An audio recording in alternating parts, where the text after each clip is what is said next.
Parole furlough સ્કોડની ટીમે medical કોલેજના રસ્તા ઉપરથી 2 ચોરાવ મોટરસાયકલ સાથે એક ઇસમને ઝડપી લીધો।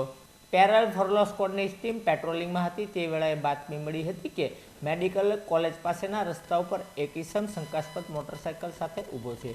જે બાતમીના આધારે પેરોલ ફરલો સ્કોડની ટીમ પહોંચી હતી, જેમણે રાહિલ મહેબૂબભાઈ ટાંકને અટકાવી પૂછપરછ કરતા તેમની પાસે કોઈ મોટરસાયકલના આધાર પુરાવા મળી આવ્યા ન હતા।